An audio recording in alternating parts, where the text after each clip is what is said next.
आप सभी का हमारे YouTube चैनल पर, जिसका नाम है सौरभ क्लासेस।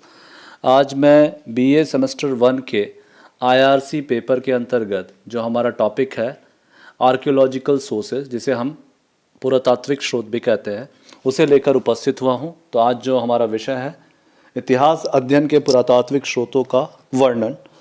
तो चलिए शुरू करते हैं।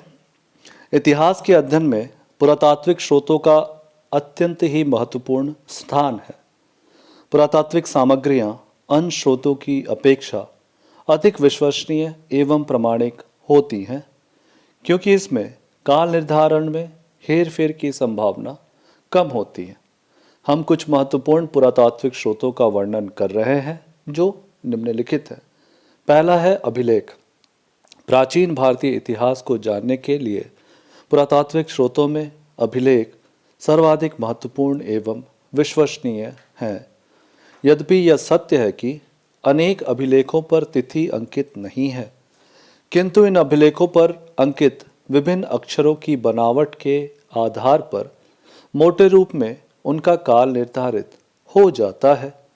अभिलेखों के अंतर्गत गुफालेख, शिलालेख, स्तंभलेख, ताम्रपत्र आदि आते हैं। कुछ महत्वपूर्ण अभिलेखों में अशोक के शिलालेख, समुद्रगुप्त के प्रयाग प्रशस्ति अभिलेख, चंद्रगुप्त द्वितीय का महरौली अभिलेख, स्कंदगुप्त का भीतरी स्तंभलेख तथा एशिया माइनर के बोगासकोय अभिलेख आदि विशिष्ट हैं। दूसरे हैं मुद्राएं। पुरातात्विक सामग्रियों में मुद्राओं का ऐतिहासिक दृष्टि से अत्यंत ही महत्वपूर्ण स्थान है। ये मुद्राएं प्राचीन काल की राजनीतिक इतिहास लिखने में बड़ी ही उपयोगी साबित हुई हैं।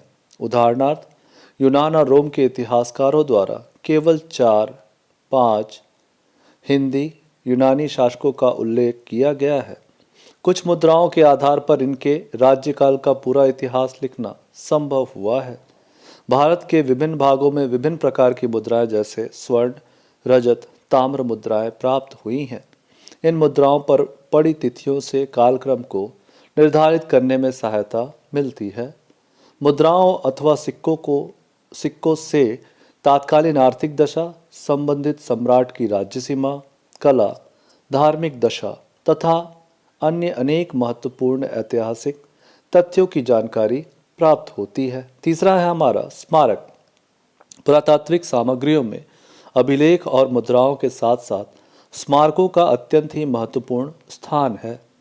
राजनीतिक दृष्टिकोण से तो स्मारकों का अधिक महत्व नहीं है, किंतु धार्मिक एवं सांस्कृतिक दृष्टि से स्मारकों का बहुत अधिक महत्व है। स्मारकों के अंतर्गत सभी प्रकार के भवन, मूर्तियां, इमारतें, कलात्मक वस्तुएं, मंदिर, विहार, स्तूप आदि रखे जा सकते हैं। ये स्मारक तत्कालीन भारत की धार्मिक, आर्थिक, सांस्कृतिक स्थिति के संबंध में महत्वपूर्ण जानकारी प्रदान करते हैं। चौथा है हमारा अवशेष। भारत के विभिन्न स्थलों पर हुए उत्खनन में इतनी प्रचुर मात्रा में अवशेष प्राप्त हुए हैं। इन अवशेषों से प्रागैतिहासिक तथा आदि इतिहास के विषय में महत्वपूर्ण जानकारियां प्राप्त होती हैं। उत्खनन द्वारा अनेक अवशेष प्राप्त हुए हैं, जैसे बर्तन, हथियार, औजार, पटखरे, खिलौने आदि। इन अवशेषों के मनोयोगपूर्ण अध्ययन से हमें तात्कालीन सामाजिक आर्थिक जीवन से संबंधित महत्वपूर्ण जानकारियां मिलती हैं। पांचवा है हमारा मोहरे। विभिन्न उत्खननों से प्राप्त मोहरों के आधार पर प्राचीन कालीन अर्थव्यवस्था, धार्मिक विश्वास, व्यापारिक गतिविधियों आदि पर पर्याप्त प्रकाश पड़ता है। उदाहरणार्थ, मोहनजोदड़ो से प्राप्त 500 से अधिक मोहरों के आधार पर हड़प्पा संस्कृति के निवासियों के धार्मिक विश्वासों की जानकारी मिलती है। इसी प्रकार बसाड़ से प्राप्त 274 मोहरों से 4वीं शताब्दी ईसा पूर्व में एक ऐसी व्यापारियों की श्रेणी की जानकारी प्राप्त हुई है जिसके अनुसार साहूकार, व्यापारी और माल ढोने वाले लोगों का पता चला। छठा जो हमारा महत्वपूर्ण पॉइंट है वो है मूर्तियाँ। मूर्तियों से संबंधित काल एवं क्षेत्र के जनसाधारण के धार्मिक आस्थाओं एवं कला के प्रति प्रेम के विषय में विशद जानकारी प्राप्त होती है। उदाहरणार्थ, गुप्त काल की मूर्तियों में अंतरात्मा तथा मुखाकृति की जो सामंजस्य देखने को मिलता है वह अन्य किसी काल की मूर्तियों में नहीं मिलता। इसी प्रकार गुप्तोत्तर काल की कला में सांकेतिकता अधिक देखने को मिलती है। मूर्तिकला की ये विशेषताएं तत्कालीन जनसाधारण के जीवन पर पर्याप्त प्रकाश डालती है। सातवां जो हमारा पॉइंट है वो है चित्रकला।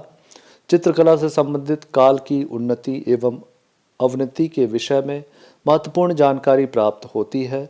चित्रकला में तात्कालीन जीवन की झलक देखने को मिलती है। उदाहरणार्थ अजंता की चित्रकला गुप्त काल की उन्नत दशा के विषय में जानकारी प्रदान करती है। कंक्लूजन देखेंगे। इस प्रकार उपरोक्त तथ्यों के का सूक्ष्म विश्लेषण करने पर हम इस निष्कर्ष पर पहुंचते हैं, इतिहास के अध्ययन के लिए कई प्रकार के स्रोत, पुरातात्विक, साहित्यिक, विदेशी यात्रियों के वृत्तांत आदि विद्यमान हैं, लेकिन इसके बावजूद पुरातात्विक स्रोतों की विशिष्ट महत्व होता है, क्योंकि इसमें काल तथा लेखक के दृष्टिकोण आदि बाधाएं उत्पन्न नहीं होती।